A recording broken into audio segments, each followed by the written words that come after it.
What is going on, crypto fans? Just when you think it couldn't get any worse, the US market wakes up and proves to you that it can always get worse. US market in sell mode. Folks, the market was up $30 billion just a few short hours ago, now down $60 billion as Jane Street and the market makers of the USA come online and continue to extract liquidity from the crypto market down to 2.48 trillion market cap. That is a far cry from the 4.27 trillion market cap just a few short months ago. So the question of the day is this: can the Trump administration pump crypto? Can they do anything about it? Because despite what we were told, despite what we thought, despite how we felt about this coming election, previous election, nothing has worked out the way that we anticipated, other than maybe we got a blow off top, but we got no altcoin season. We had Eric Trump telling us at $3,400 that we should never short Ethereum, which is currently at $2,100. So it turns out shorting Ethereum would have been a great strategy at that point. There's all that and more. So we're going to talk about that. We're going to break it down. Make sure you hit the like button on the way in. It's not financial advice, but I'm always right.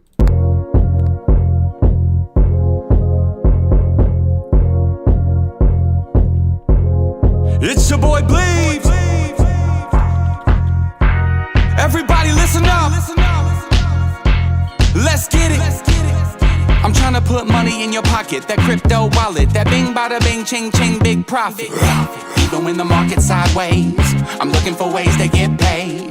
I'm checking my coins around breakfast, then again around bedtime. Bet this, it's not financial advice, but I'm always right. I'm always right. I'm always right. I'm always right. I'm always right. I'm always right. I'm always right. I'm always right. I'm always right. I'm always right. I'm always right.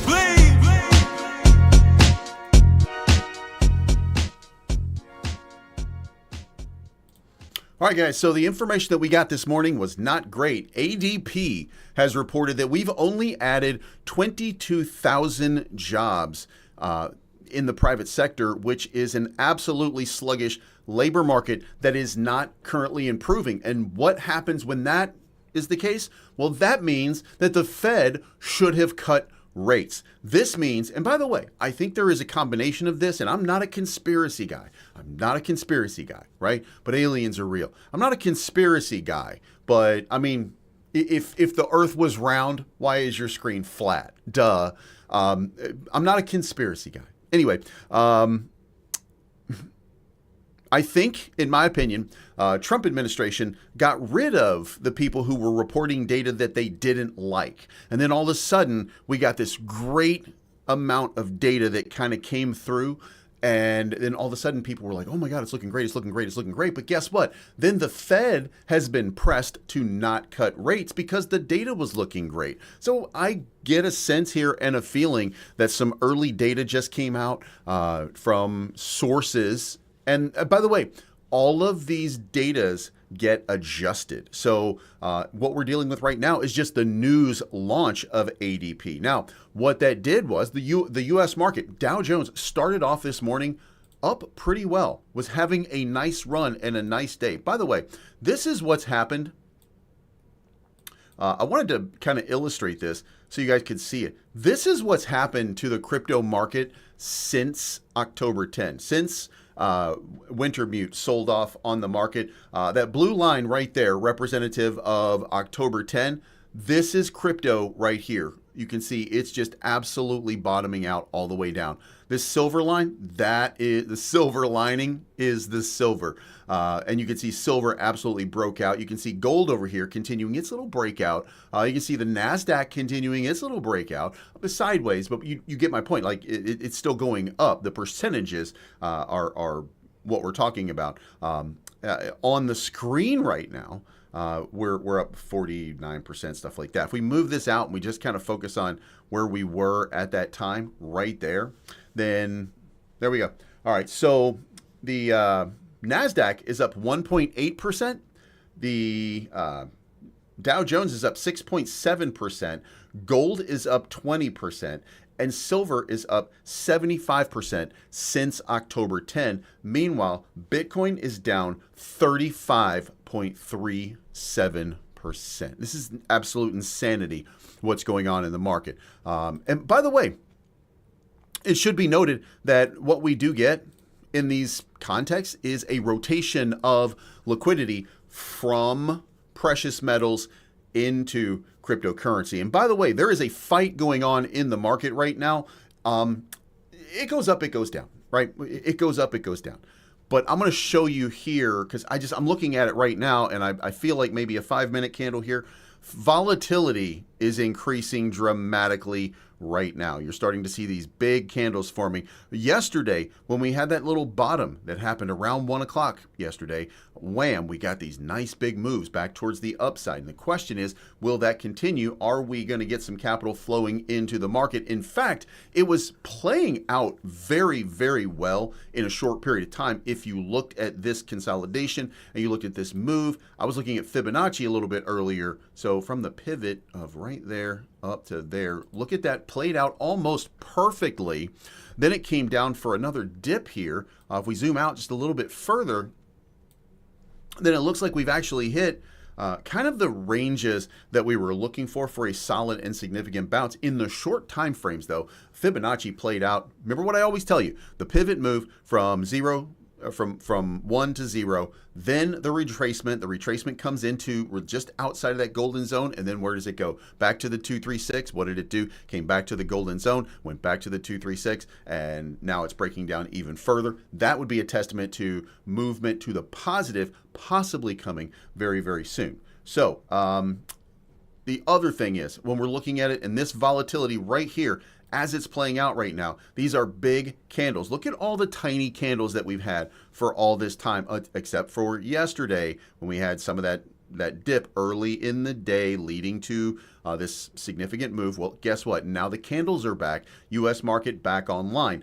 The question is going to be, what do we do with the data? Now, the first problem with the data is when you have a terrible jobs report, then the immediate impact is to sell off because, oh no, we have a problem.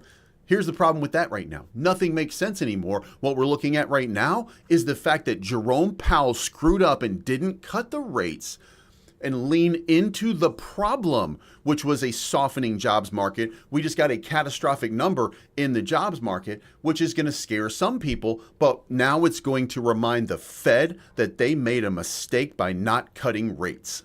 However, problem is, we're not going to get another rate cut. When's the next Fed meeting? Let's go find out. Next Fed meeting. I believe it's March. The next Fed meeting is March 17 to March 18. So we have 6 more weeks of winter. Basically, Jerome Powell is the Punxsutawney Phil of the FOMC. This was a mistake. This was another catastrophic mistake from Jerome Powell in these markets, causing another problem and another slow walk. And guys, listen, the question of the day is, can the Trump administration pump the crypto market? The answer to that is going to be yes. Kevin Warsh is something of a hawk when it comes down to it. However, the one thing that he does firmly believe is that the rates are too high right now. So Kevin Warsh going to do some dramatic cutting. He is a hawk. Remember, he is a hawk. He is not dovish in any way, and that's probably good to have at the Fed. But he's going to allow and he's going to give the runway for Donald Trump to do what he needs to do. And what is it that Donald Trump needs to do? He needs to pump all of your bags. He needs to pump all of these markets right now. Do you think that Donald Trump wants his legacy to be that he was the worst Bitcoin president ever? And by the way, I'm not saying that he is. I'm saying that the results right now are not reflective of where we should be. Okay? There is a fair value right now. Fair value, just so you guys understand what we're doing right now, what everybody's playing at, what the game is, just to give you some clarity.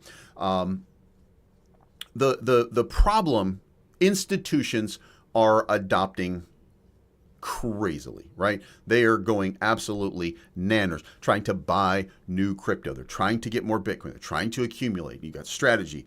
You've got MetaPlanet. You've got all these big corporations that are buying up Bitcoin. You've got these government nation states that are buying up Bitcoin. You've got all these different things that are buying up Bitcoin, but you're seeing this price come down. And guess what? The miners are the ones who are selling right now, and not the ones that flew on planes. I'm talking about the ones who validate your Bitcoin transactions. So their break-even point, the break-even point for the energy for Bitcoin right now is 78,000. Bitcoin is currently trading at 74,800, which means that any miner right now who is selling at a loss, theoretically, based on current energy prices. So what does that mean? Well, price is going to have to come back up. They have to sell in order to make their whatever it is that they do. You know, they have to make their hashtag rates, whatever it is. They have to continue to sell to afford running their business, paying their electric, et cetera, et cetera. So, and then they peel their profit off of it. But if there's no profit, they're going to go out of business.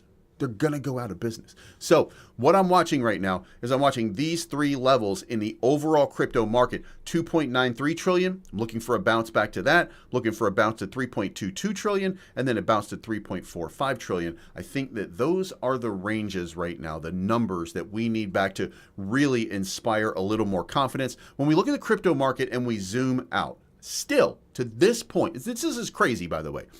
You did not see this on Bitcoin, but it was very, very close. But what you are still looking at, upwards, upwards, upwards, still upwards.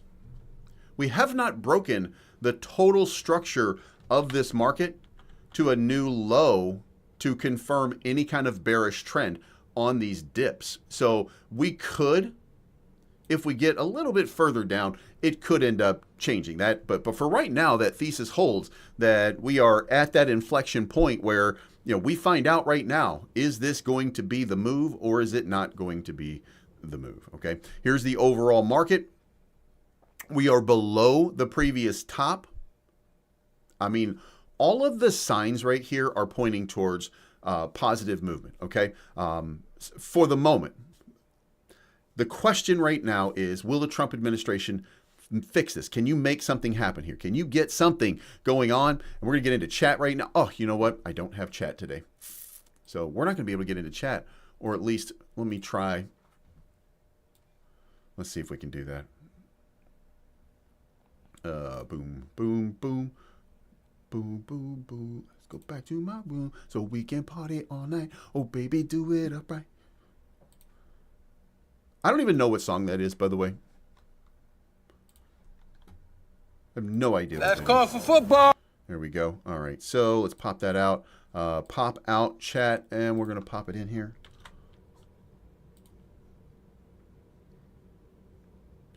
All right. I think we are playing with power now.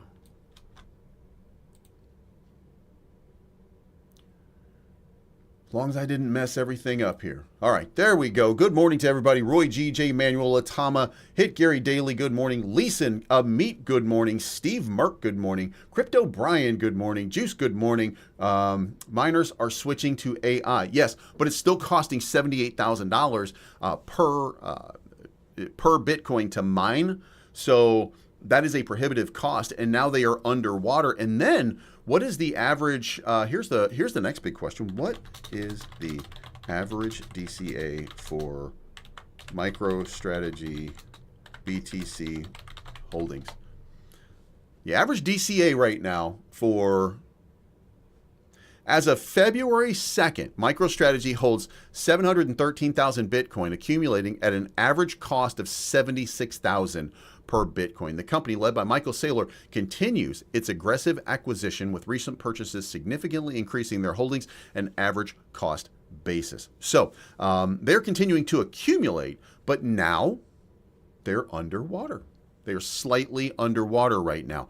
This is the type of attacks that the goblins, the ghouls, the bad people. This is the type of attacks that these people are good at. These are the things that they want to do. What they want to do is find a way to screw you over. That's what they're looking for. So, down $38 billion on the day. Again, buyers keep stepping in, and good news here, ICP is up on the day.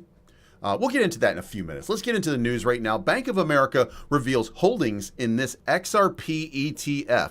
This is crazy. Bank of America has disclosed exposure to XRP in the ETF. They hold 13,000 shares of the volatility shares XRP ETF. Spot XRP ETF saw 19.4 million in inflows on Tuesday. Now, XRP price is still suppressed a little bit. We haven't seen that explosive move, but that's part of the broader market that is still doing that, and we're still having a problem getting that next thing, whatever that next thing is.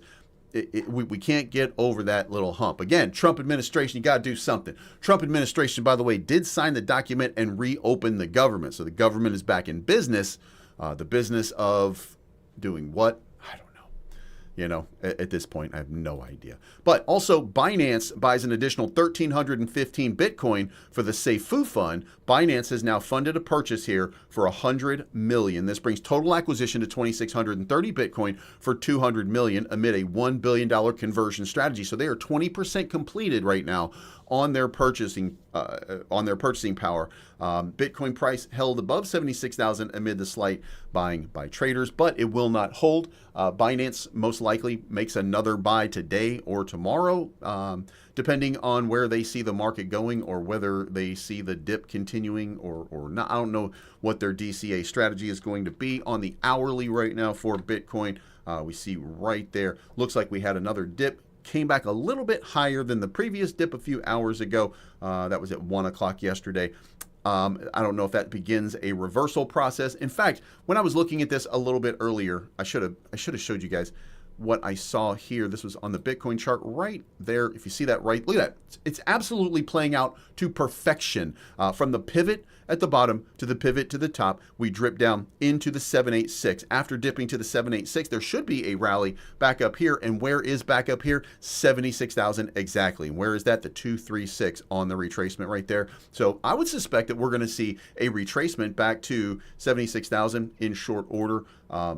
Nothing is guaranteed, but the Dow Jones now up 275 points on the day. If the Dow Jones is pumping and what are our gold is starting to dip a little bit after having a tiny recovery. By the way, remember the mountains that you used to see in crypto? Remember those big spikes? I want you to look at this like a meme coin. I want you to look at that like a meme coin. What do you think happens next? Now that's on the 1 hour. If we put this to the daily, what normally happens to a meme coin when this happens? Because there's two big levels or three big levels that you're going to be concerned with, and that's going to be that pivot top right there, and then the previous pivot top right there, right? Which corresponds. Look at this, like this right here. That's where gold is going to end up right there. After this significant bounce, remember, when we get these, we get the secondary test, we get all of those different things. And let's see where we are right now. We've got, that is not a bearish divergence, by the way. We do not have a bearish divergence right now, but we do have way, way, way overbought on gold. So could it continue? Yes, it absolutely could. What does silver look like? Silver looks the same way. Same premise here. From the pivot, though, if you look at this, because this looks like kind of the pivot area right there. If you look at that, we're in that range right there, in that zone. If you think that right there is the pivot, you can also make that right there, going into the 618, just right through the golden zone. So it's all playing out. Now, the question is, does it top lower?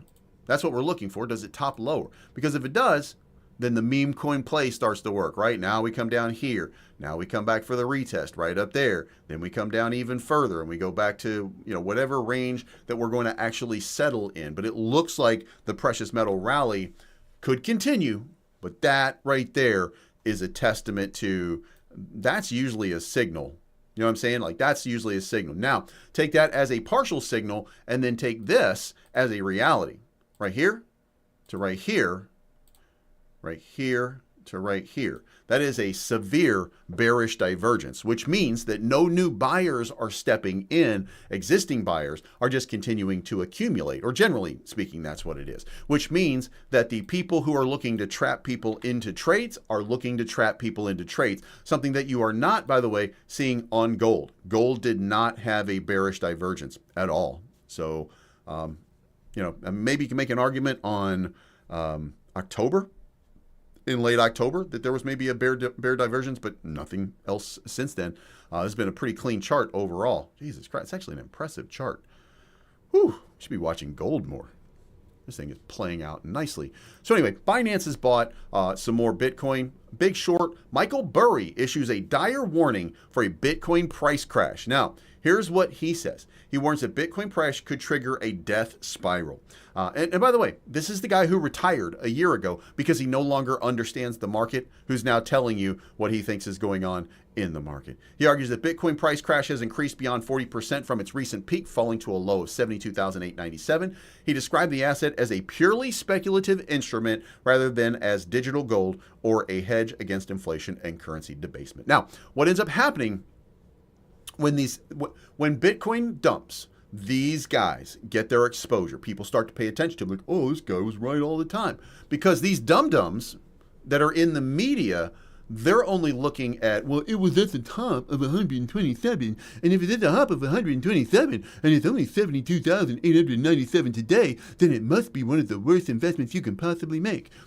Instead of backing out and going to when it was 13,000 and saying, oh, wow, this actually performed since this area way better than every other existing asset. They like to pick and choose their little places right now. Again, this is because the media manipulates you. This is exactly how it happens. Further losses, he said, could rapidly strain the balance sheet of more than 150 Bitcoin treasury companies, triggering a crypto market crash and a domino effect on global stock markets. Now, there is some truth to that. And he is being honest when he says there is no organic use case reason for Bitcoin to slow or stop its descent. So there never has been. It's always been a store of value, right? It's always been a store of value. Now, he would argue here that gold and silver, it's failed to respond to typical upside drivers such as dollar weakness or geopolitical risk. Bitcoin reacted on Monday's ISM data, similar to stocks, and rose above 79,000, and they called it wild. Sickening scenarios have now come within reach, Michael Burry claims. Bitcoin price crash below 70,000 could lead to $4 billion in unrealized losses for Strategy, the world's largest Bitcoin holder. Additional drops would push miners towards bankruptcy, and that's where it gets interesting right now. It would Bitcoin tumble below 73,000. Again, their break-even point for miners at this point, based on the reduced hash rate, is 78,000. So analysts have cited reasons including fading inflows, declining liquidity, macro stress, and Trump nominating Kevin Warsh as Fed chair. And he said Peter Brandt predicted Bitcoin could fall to 54,000. And by the way, when you look at charts, you find plenty of reasons and plenty of places where Bitcoin could crash. You start going to the weekly and you start looking at it from, well, yeah, the crash could go to right here, which is going to be 74, 75, right? That's exactly where we are. So played out exactly from the top of March of 2024. Now, where could it go from here? Well, now you've got, where's the tops right there? Right in this little cut right there. There's a little pivot right here. It goes right there, and that is 51,000. So I'm a little low on those wicks right there, but close enough. I mean, we're like right in that range, 53,700. So that's where he's saying it could fall right now. And you can see this on your charts. Not only that, you can also see 30,000. I mean, it's clear as day right there. Look at how much effort there is to hold Bitcoin at 30,000 back in the old days. So, I mean, again, those are levels that we've got to respect. Those are levels that we've got to look for as our support. And that's a long, long way down. Do I think that it's going to go down that way? No, I don't. However, I didn't think it was going to go to 75 either. I thought that we were going to get and experience a reversal somewhere around right where I gave it to you, 87,000, and then we were going to from there spike back up to 100,000, and then we were going to kind of sideways trade until boom, everybody started getting their tax refunds. We started to see a little trickle come back into the market. We started to see a little life in meme coins, Bitcoin, everything else, and then boom, we were just going to have some kind of blow off because the Clarity Act would pass. Everything would happen all at once. It was all lined up, and I think it is preordained. It's in the stars at this point that that's what's going to happen. It's just taking forever. So now we're going to find out very, very soon what we're made of. Bitcoin hovering right around 75,000 right now, down $33 billion on the day. But remember, when we started this just a few short minutes ago, we had been up 30 billion to wake up to this morning, went down 60 billion, and now it's back to 30 billion. So could this be a positive day? Maybe. But for right now, it looks like they're selling into it. But by the way, it also looks like maybe sellers are starting to get tired. So we'll see whether that is the case or not. Now, let's move on from this.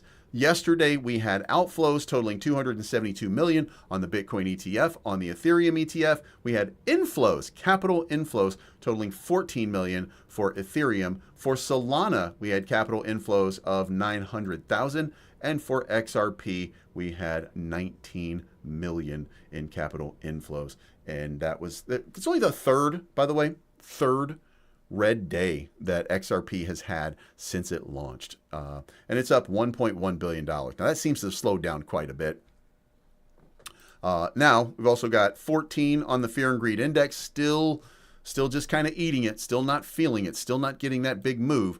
Liquidity, we're going to leave that for right now, and we're going to focus on the DEX volume here, which is now up to 8, 9, 10, 11 billion dollars. Again, we want a minimum of 12 off of the top 4.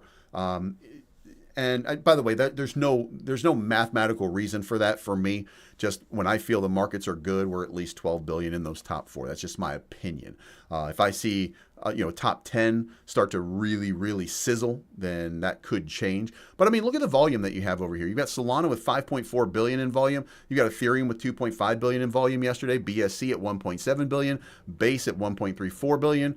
Arbitrum at 800 million. Hyperliquid 783 million. Algorand 572 million. Celo 356 million. Polygon 300 million. Avalanche 224 million. Swede 200 million. Near 140 million. Monad 100 million. Tron 73 million. A lot of trade volume. Going up and down this line here. HBAR, by the way, 8 million in trade volume. Ugh. Ton 3.6 million yesterday. Sonium, number 58. Sonium had 1.69 million in transaction volume yesterday. Let's control F, and can we see?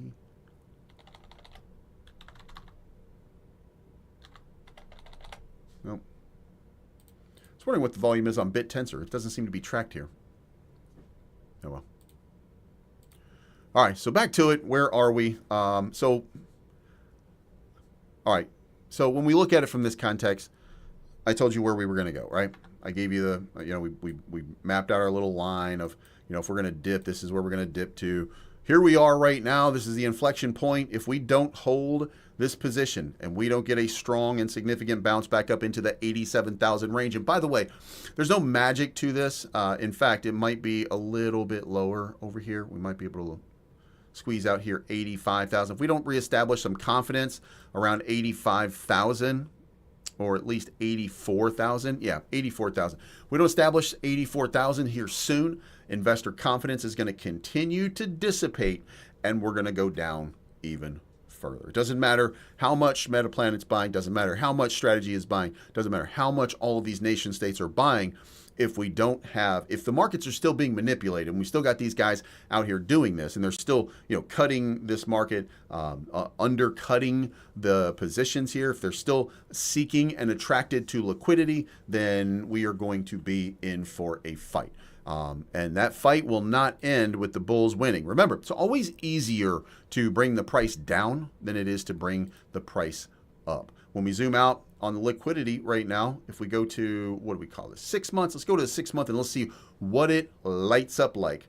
So the light up right there tells us that the big money, the biggest area of liquidity is right here at the top of this range at around 97,000. Son of a bitch. Didn't we say 97,000 about a month ago was where all the big money was?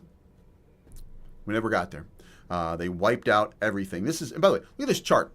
They wiped out everything. Everything. Now let's go to the 1 year. Let's just kind of look at it from the longest time frame and then see if we can't. Yeah, we've gone to the bottom of the bottom of the possible liquidity. We've even wicked out right there from that April of 2025. We even wicked out those positions right there. Like, Jesus Christ. The next move right there, if we want to reestablish, is a move to, where's this? 85,000. How ironic. And then after that, we got a big move into 91 to 94. And then up there is 97,000 again. So all the levels that we've been talking about for all this time, those are the levels we need to get to. Those are the levels. It's not going to happen if people are selling. It's not going to happen when we've got the market being dumped on.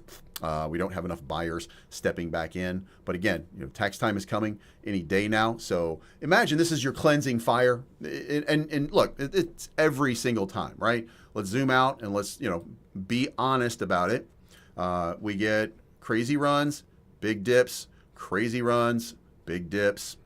So we've got a mini dip happening right now. And the question is, how long or how contracted would this little area right here be? What if we went sideways from here right now? What if we went sideways for a little while, bounced around the top here, maybe even wicked down into that 66, 65 range? What would it look like there? We'd still be like, yikes, but it would stand within that structure. So maybe we'll see something happen there. So anyway, I'm expecting, look, you guys know, or should know at this point, I am the biggest bull that there is in crypto. But these guys they're doing everything they can right now to destroy the market. And there's no other way to put it. They're doing everything they can right now to destroy this market. They're sucking the liquidity out of meme coins. They're sucking the liquidity out of altcoins. They're sucking liquidity out of this market entirely, putting it into, it was gold. It's no longer gold. Then it was silver. By the way, silver on the 30-minute looks like it's falling again. Yeah, silver is coming back down again. Gold is coming back down again. So this is the flight right now. Now, here's the good part, okay? Here's the good part. What we're seeing now is a normalization that's not been happening for a little while, and that is this right here. Total market cap, I don't know what just happened there, okay? Total market cap is down 2.2%. Stablecoin market is up 2.3%. So what we're seeing now is more stablecoin money. As the market is bleeding a little bit, we're seeing more money going back into stablecoins. And for a while, we were seeing extraction of stablecoin and total market cap, and that is usually a sign of just money getting just poured out. So the fact that we're seeing it move into stablecoin at the same rate that it's coming down is, and by the way, that's not, the market cap is still going down. The market caps are still going down, but the stablecoin market, it's always going to be $1. So we're seeing the money move in there, and that means that they're going to be buying again pretty soon. So I don't like this. Certainly want to see more. We want to see the markets actually working for us. We want to see some positivity. We want to see some growth. We want to see all those things, but here we sit waiting to see what happens, and see if we got anything positive happening on the day right now. Nothing that I can see right here. Optimism is up 2%. Monad is up to about 2%. Pi is up 1.5%. DMC again. Boy, guys, I missed out on this one. DMC, I reached out to them for a partnership or something for DeLorean Motor Corporation, because the first car that I ever sold was a DeLorean. First car that I ever sold was a DeLorean. And I always reached out to them and asked them like, hey man, what about a partnership? And they were like, yeah, we'll get back to you. They never got back to me. So I never pursued it. Man, what a big surge that was right there. So now it's up 44% on the day, which is a pretty big move as well. So shout out there. TRWA is down 20% on the day in the negative. Zilliqua still making moves here. This is a 30-minute chart right here. Looking pretty bullish for another break to the upside right now. Again, you can look at it and say, well, you got your meme coin structure. You got the tops here, and now you've got the lower one. And you've got the bearish divergence right there. So most likely coming down, but it's also set up for, if it's positive, then it could be exploding up a little bit higher. But yep, as of right now, we're down $63 billion with more money coming out of the crypto market yet again. So that's where we are. All right, let's see what's going on here. What is going on, Tony Pien? We got Derek Hine. SPA just, it's going down. It's going absolutely down. And by the way, Derek says it's obvious at this point Trump doesn't care about his legacy. Yes, he does. The only thing that's going to matter is how it ends. And if you were to take an honest assessment of it, despite the fact that we don't like that it's down, and we come out here on the weekly, and we do this, and we'll pop this up here so you can see that. But if we look at it from this, Trump got an all-time high. So $126,219 was under Donald Trump's watch. So if it goes even higher, then he's going to consider it to be a resounding success. He's not going to consider that to be a failure. And when we look at it historically, we might say, well, it could have pumped more. But, even if that was the end of it and we got no altcoin season, they're just going to blame it on Joe Biden, by the way. I mean, duh. Just going to blame it on Joe Biden no matter what. But 74,000, 75,000 is no longer holding. That's the hard part right now. And, there's a range to it, obviously, but that's not, and by the way, 75,000 is just the tip of that sort of wick right there. It's 74,000 actually, but that's just the kind of the tip of the spear, if you will. So that's not much of a bounce area.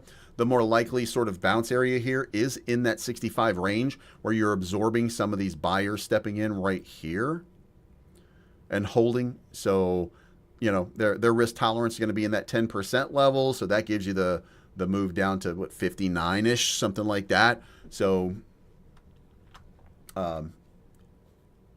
and Dow Jones is starting to pump again after dumping just a few seconds ago.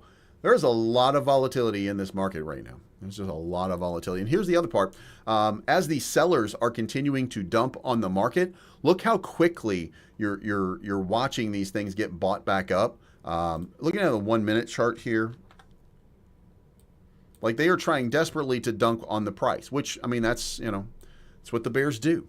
But as soon as they pause for any moment of time, these buys are getting scooped back up. And those sellers, those bears, they eventually will become bulls again. That's the thing that we forget, is that they're looking for a price point. They're looking for a place where the reversal happens. That's what they're looking for. They're heat seeking, if you will. So if that spot was just now, a few moments ago, you know what I mean? Like if it was just now, then guess what? We just survived a crazy bottom at 74,000 or whatever the number is. And we're going to see a massive reversal start to come in because the sellers have now tired themselves out.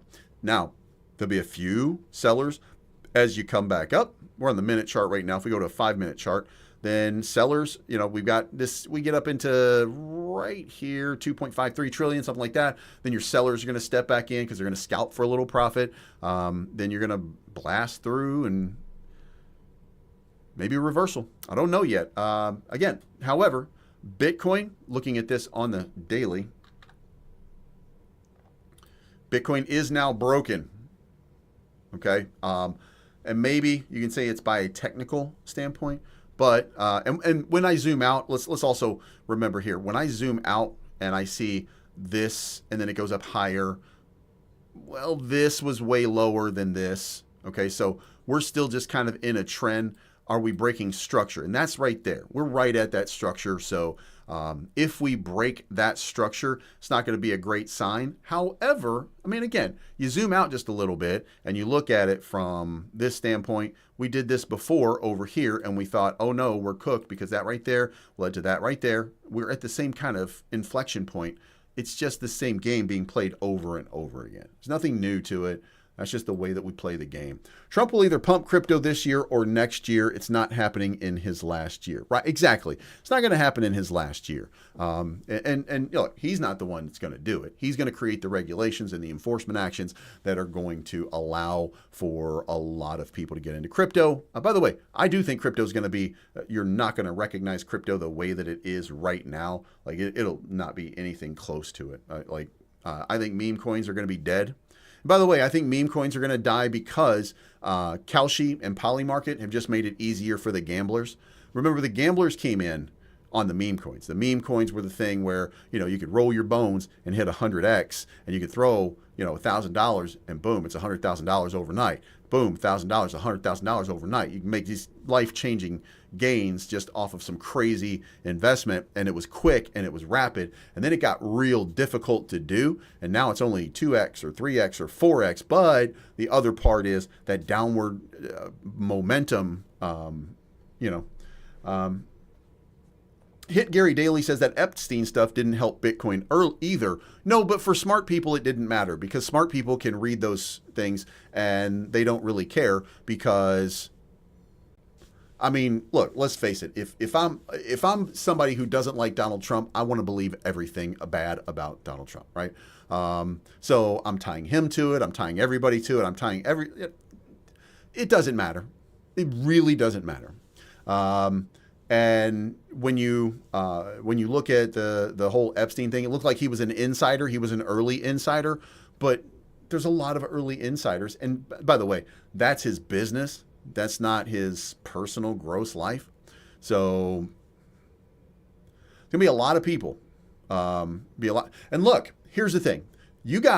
Some of you guys forgave Elon Musk, who has an email in those files saying, no, we're just going to take a helicopter. Just let us know when the party is popping on the island and we'll be there by helicopter. They didn't have to go on Lolita Express. It's in the files. It's in the files. And everybody's looking at that and being like, oh, Elon's obviously innocent because you can't do anything with a child if you're in a helicopter or if you come there via helicopter. Or something like that. I mean, something ridiculous. You know what I mean? From the documents, he was paying the developers of Bitcoin. They were not on the payroll. But yeah, I mean, there were a lot of people who were paying. It's not him, not his project. There were a lot of people who were paying for the development of Bitcoin. There were something like 23 core developers, 49 total developers at some point. And really, none of them were actual developers. They were just coders who were trying to expand and get consensus to upgrade the blockchain a little bit here and there. So, yeah. Also, just for the record, so that everybody who only reads part of the documents and don't read the whole documents, Jeffrey Epstein does not like Bitcoin or did not like Bitcoin and said specifically that he doesn't like Bitcoin, doesn't think that it's even a store of value. So... Yeah, we don't read the whole file. We only read the part that somebody posts on Twitter because they don't really care about what the truth is. They care about whether they can get you engaged and they can farm you for some attention. So I'm not really worried about that portion. Also, and in closing, this was the most important part, and I forgot to even bring this one up, but it's Trump highlighted his role in advancing crypto, pointing to the Genius Act he signed in July of 2025 and a strategic Bitcoin reserve via executive order.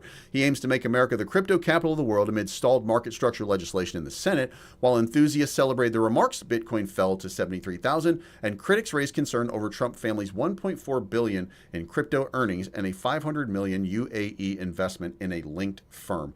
Look, and I'm just going to say this because it's funny to me. If you complained about Hunter Biden making money for Burisma, you have every right to, but you're a clown. If you're not complaining about Donald Trump making $1.4 billion in crypto money, and by the way, not just in crypto sitting there, cashed out, $1.4 billion. So that company stole your money. They stole your money.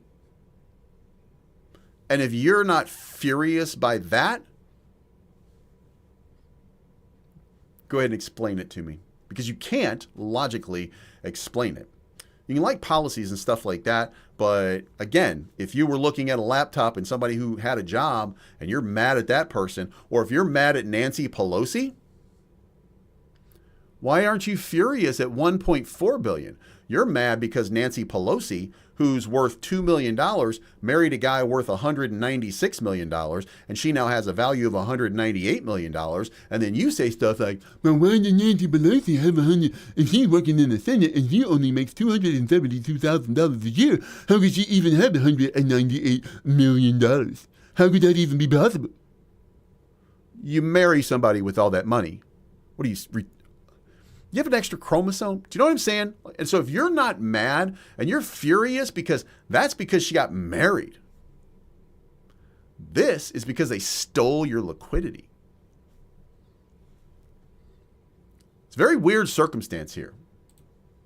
All right. Trump wrecked world liberty finance. I think that world liberty finance is going to have a massive run. I own Trump. I own Trump coins. I think they're going to rip. I think they are going to rip. Okay. But Hit Gary Daly says, kind of feels like the Clarity Act is being dragged out and stalled. Well, it is, because they want to.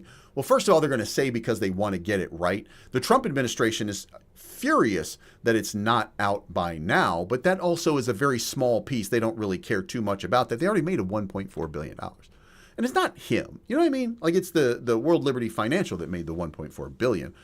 He just happens to be, you know what I mean? You know.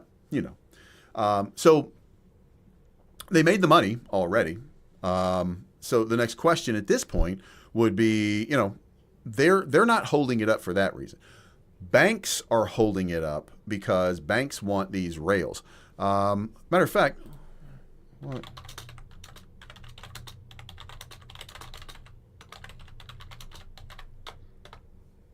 I can actually, this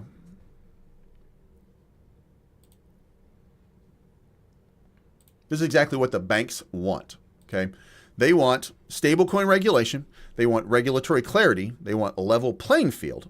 They want risk reduction, and they want operational control. That's it. Enabling banks to engage in digital commodities activity and operations as a qualified custodian.